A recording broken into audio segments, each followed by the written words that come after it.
My name's Tracy with TIGI. It's a pleasure to be here.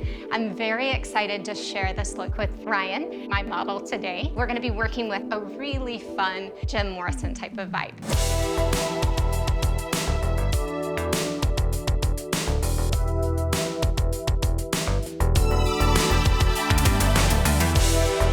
We're going to be working with a nice fringe through the front, a series of inversions, and adding a lot more layers. I'm going to work with Ego Boost, and then the second product, Back It Up.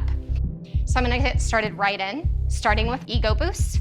This is an excellent one to help with manageability with my sections. It's also going to help, of course, with the split ends, and it gives quite a bit of moisture to the hair. So I'm going to work a couple pumps through, but just making sure to work that all the way through the hair. And then with the remaining part of the product, that's where I can start to get it more towards the scalp area. So just that nice, even distribution of product.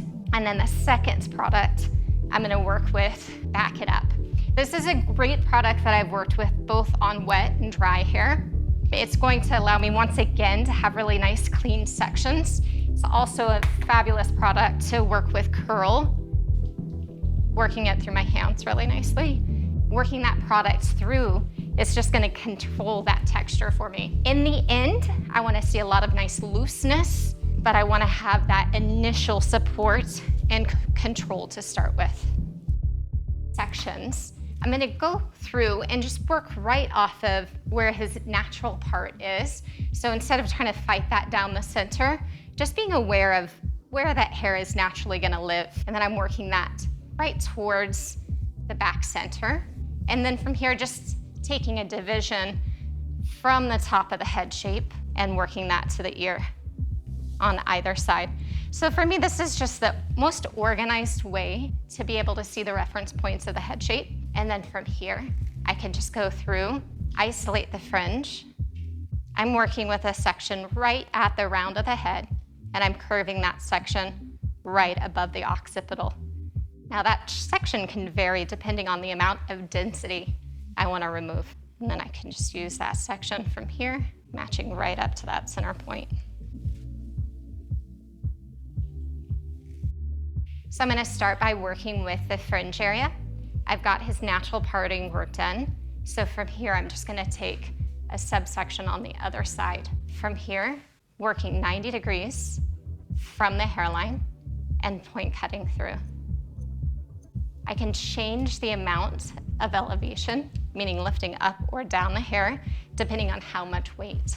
Once I get that in, dropping that down, seeing that I'm happy with it, and then I can go through and continue with my sections. I'll be working slightly diagonal forward sections and over directing everything to my center point, beginning by working with my point cutting technique, going back in and loosening that up, working with a little bit of slicing. So you can see how that already starts to open up that section. So now just going through, working on that second side.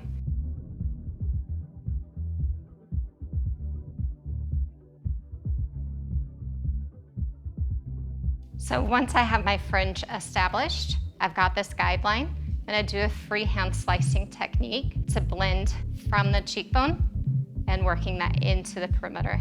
So I want to stay really nice and loose with this technique, very similar to working with a razor, so you can see how it helps to open up and bring out that texture. Once again, slightly over directing that hair, combing it towards the face, and just working that right into the perimeter edge. So once I've worked the fringe area in, I want to take the opportunity to cross-check my work for balance, just making sure the overall weight works out really nice for me. From here, we're going to be working with an overcut. So I'm going to start by taking a center profile section from the forehead all the way down to the nape. Again, as I'm working with an overcut section, if I'm wanting to reduce more of the weight and add more layers, I'll bring that section larger. I can also bring it smaller if I have somebody with finer hair. So I'm working with this section starting at the nape area, starting with my point cutting technique, seeing how that's going to fall around the occipital area, and then working with my point cutting technique. I do want the layers to be quite short and aggressive, and then I can come back in as I have that section and get a little bit deeper, more irregular with the cuts that I'm working. I'm gonna continue working that section all the way up to the top, slightly over directing that section back towards the crown to maintain a bit more of that length through the front. Now what I'm gonna go through and do is take all of my sections, pivoting off of the front hairline and over directing everything into the center point. So I'll take that section, and I wanna make sure that with my distribution, I'm working everything right into that stationary point. Again, just clearing out what I don't need and working with those nice small sections. All right, so as I'm happy with that side, I'm gonna continue working through the second side, working that section all the way to the back, making sure that I have control of the hair, dividing that front out of the way.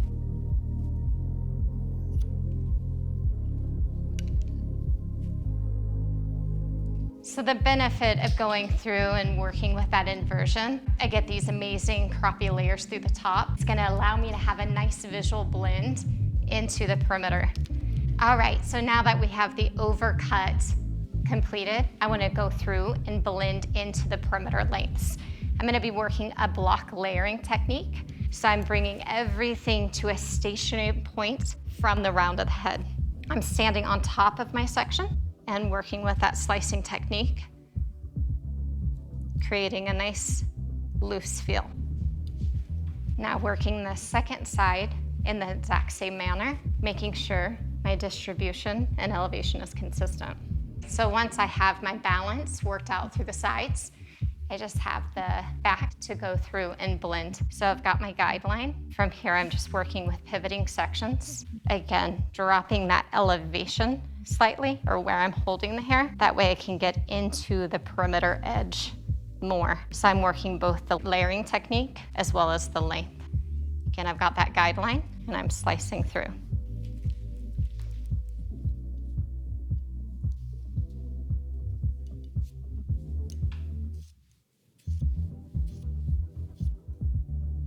So you can see the movement that that provides. I'm maintaining the length. That rounded section helps to emulate the same thing within the layering patterns, and you create all that movement. So the last thing I'll do is go through and work with refining the perimeter edge. I want to maintain a lot of looseness in the perimeter, so I'm going through and just working deep, loose point cutting. Once we have the structure of the haircut worked through, we can start doing our personalizing details. So I'm gonna go through and work an irregular section, nicely, cleanly twisting that section of hair and working the scissor blade on the mid shaft of the hair, slightly opening and closing to not create too much friction and maintaining the density on the ends of the hair. So the direction of my twist cutting, I can go towards or away from the face. What I'm really working with is the natural undulations of the hair texture. Again, just opening and closing that blade as I work through to reduce that weight and help to bring out the movement. In the front, I'm working through a little bit of that excess weight. So I had a bit lower elevation to create weight. Now I'm working off of that lower elevation and just carving through to open up his features a bit more. As I'm working my slicing, I'm working directionally. I want the curls to open up away from the face, so I'm working short hair pushing the longer hair, so working from front to back. As I shift to the opposite side, same technique. I want to be nice and clean and organized with my sections and looser with the technique itself. I can work with sliding my hand as I work through, so I'm not getting a line of demarcation, but it's creating more softness in the technique itself. So I'm going through and working with my slicing technique to open up through the front area. Working with the slicing technique is directional, so I'm working from the front of my section towards the back, sliding my hands as I work down the section.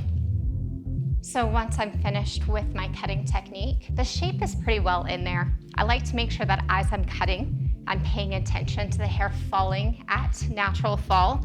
That way I don't have to go in and rework anything. Once I've gone through and done my final detailing techniques, I'm ready for the blow dry. So I'm gonna go through and do a series of twist drying working away from the face, and then from there, going through and cupping my hand to create more stability and using the diffuser to create a nice finish. I can start in with the hair more controlled, and then as we start to get the hair dry, I can work with the blow dryer more underneath, so I start to get those loose bits working throughout. From here, best tool we can work with is our fingers. So I'm just going through low elevation and just twisting those sections of hair where I want to see more control, working that hair away from the face so it opens up his features. So once I've worked with the twist drying, from there I'm just going through and sectioning out the hair so it doesn't move around and maintaining a really nice loose dry. Initially I want to keep more control in the hair, but then as it starts to get more dry, I can open it up a little bit and work from underneath the hair to create more expansion and more looseness with the texture. So this is an amazing haircut for any gender that you're working with, and you see all that looseness and that openness of the features of my model Ryan today. Thank you so much, it was a pleasure.